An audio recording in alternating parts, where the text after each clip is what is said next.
ఇప్పుడు మరో ముఖ్య అతిథి వి హనుమంతరావు గారు కాంగ్రెస్ సీనియర్ నాయకులు మాజీ ఎంపీ గారిని స్టేజ్ మీదకి వచ్చి వారి చక్కటి ప్రసంగాన్ని ఆదర్శవంతమైన ప్రసంగాన్ని మాకు అందించి ఉత్తేజపరచవలసిందిగా కోరుకుంటున్నాం. గట్టిగా చప్పట్లు కొడుతూ ఆహ్వానిద్దాం. నమస్తే సార్.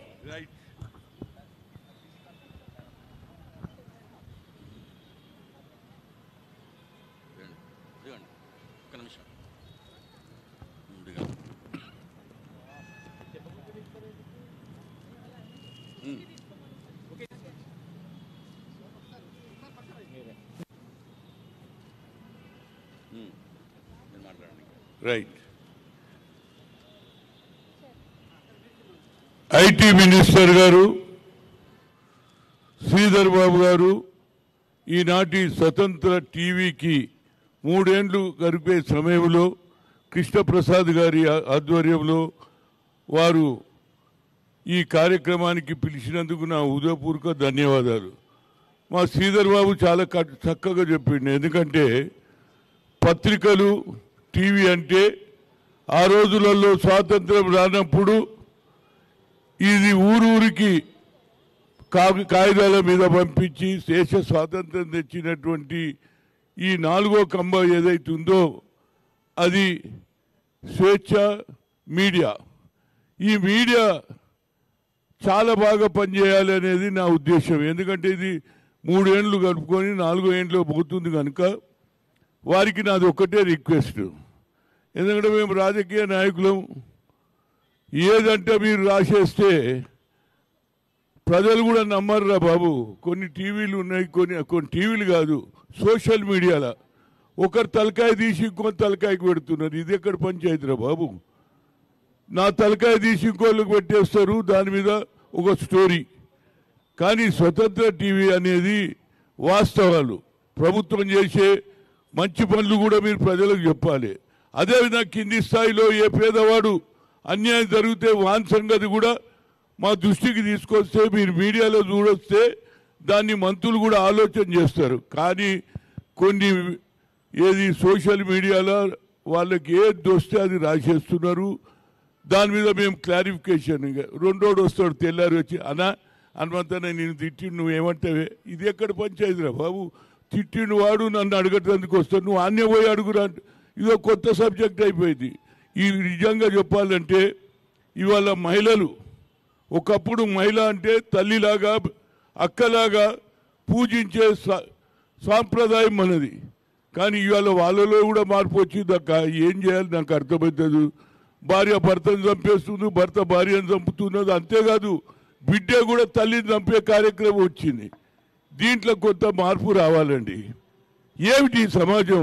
నేను చిన్నగా ఉన్నప్పుడు సినిమా చూసిన సత్య హరిశ్చంద్ర, యమధర్మరాజు భర్తను తీసుకుపోతుంటే కాళ్ళు పట్టుకొని ఏడిచింది, ఆ భోగాన్ని కాపాడండి, నా భర్తను కాపాడండి.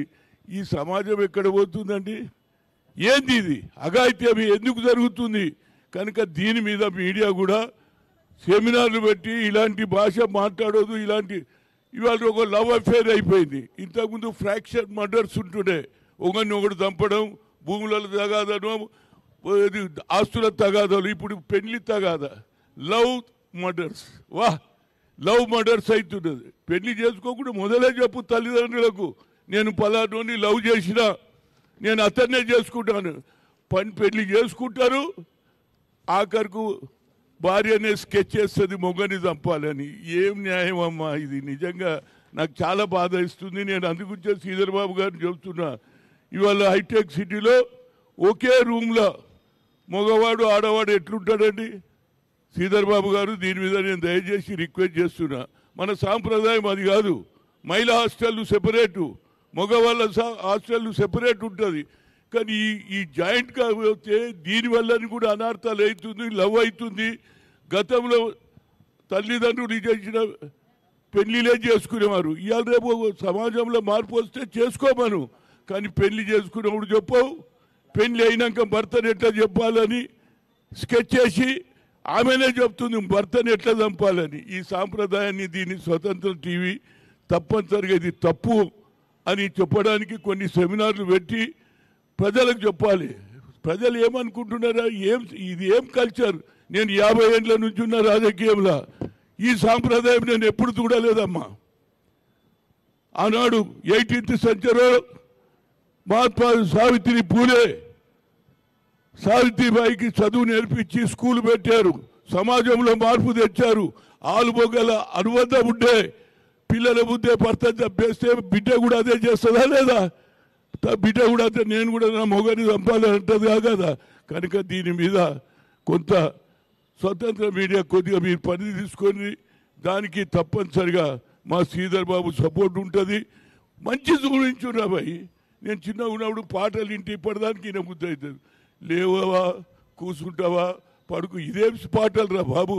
పాటలలో కూడా మార్పు రావాలి. సినిమాలు చూస్తే ఆ సినిమా చూసి ప్రజలలో మార్పు రావాలి. కానీ ఇక క్రిమినల్ అయితే ఎట్లా చూపిస్తారంటే వాడు మర్డర్ చేస్తే వాడు జైలుకి పోయినప్పుడు, జైలుకి వెళ్ళి బయటకు వచ్చినప్పుడు, కోర్టుకు పోయినప్పుడు ఇక వాడు బయటకు వచ్చినాక హీరో, ఇక వాడు హీరో అవుతున్నాడు. ఇవి కూడా తక్కువ చేయండి బాబు. క్రిమినల్స్ని ఎక్కువ చూపిస్తారు.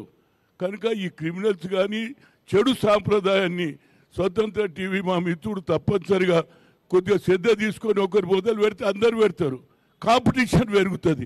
దాంట్లో సమాజంలో మార్పు వస్తుందని మరొకసారి కోరుతూ, ఏదైనా నాకు ఇక్కడ పిలిచి ఈ అవకాశం ఇచ్చినటువంటి మా మిత్రుడికి, అదేవిధంగా ఎవరైతే టీవీలో పనిచేస్తున్నారో ప్రతి పౌరుడు కూడా ఏదైతే ప్రజల దగ్గరికి పోయి, నేను ఒక టీవీలో చూసిన యాక్సిడెంట్ అవుతుందండి, కింద పడిపోయింది, డాక్టర్కు దగ్గర తీసుకుపోరు, ఎవడు కొట్టిండు, ఏడ తలిగింది కాలు, ఇది అడుగుతారేమరా బాబు. నాకు అర్థం కాదు. ఏదో దెబ్బ తలగానే ఇమీడియట్గా you should take the hospital. ఎట్లా కొట్టిండు, సైకి నువ్వు కొట్టినవా, నువ్వు ఏడిక, ఇవి క్వశ్చన్లు బంద్ చేయరా నాయన. ఇది ఎక్కడ పంచాయతీ? ఇమీడియట్గా ఏది ఆ ప్రాణాన్ని కాపాడాలని చూడాలి. క్వశ్చన్లు ఎప్పుడైనా వేయచ్చు, కానీ పడంగానే ఎవరు కొట్టిండు, ఎట్లకెళ్ళి వచ్చినావు, అరే ఆమె కాలు ఒక దగ్గర రక్తం కారుతుంటే వీళ్ళు క్వశ్చన్లు వేస్తారు. ఇది కూడా బాణాలని. ఇంకోటి ఎవడో నన్ను తిట్టిండు అనుకో, తెల్లారే వచ్చేస్తుంది. హనుమంతనా ఫలానోడు తిట్టిండు, దానికి ఏం జవాబు చెప్తా, ఏం చెప్తా బ్రవ తిట్టిడు అని అడుగుకుంటా. ఈ క్వశ్చన్లు కూడా ఇవి కొత్తగా అయిపోయింది. ఈ ఆచారం టీవీలు పెరిగినాయి, సమాజంలో ప్రింట్ మీడియా పెరిగింది, కానీ మీ ఆలోచనలో కూడా మార్పు రావలేదు. అదేది సోషల్ మీడియాలో వాళ్ళు ఇష్టం ఏదైనా రాసేస్తారు. మళ్ళీ తెల్లారి మేము వచ్చి నువ్వు క్లారిఫికేషన్ ఇస్తే సరిపోతుంది, నువ్వు రాస్తావేందుకు, నేను క్లారిఫికేషన్ ఇవ్వాలి ఎందుకు రావయి, ఇదేం తరిక నాకు. ఇవన్నీ కూడా మార్పు రావాలని కోరుతూ మరొకసారి నా మిత్రునికి నా ఉదయపూర్వక ధన్యవాదాలు. ఈ స్వతంత్ర టీవీ అంచెలంచెలుగా ముందుకు పోయి ప్రజలు, పేదవారి సమస్య, ప్రభుత్వం చేసే మంచి పనులు, రేవంత్ రెడ్డి గారు కానీ రాష్ట్ర ప్రభుత్వం చేసే ప్రజలకు అందుబాటులో ఏది మంచి చేస్తే అది చూపించండి. ఏదైనా తప్పు జరిగితే ఇది జరుగుతుందని చెప్పండి, మేము తప్పు సరిదిద్దుకుంటామని చెప్తూ సెలవు తీసుకుంటాం. Thank you sir. చాలా విలువైన ప్రసంగాన్ని అందించినందుకు చాలా సూటిగా చెప్పారు, వాస్తవాలు చెప్పారు సార్.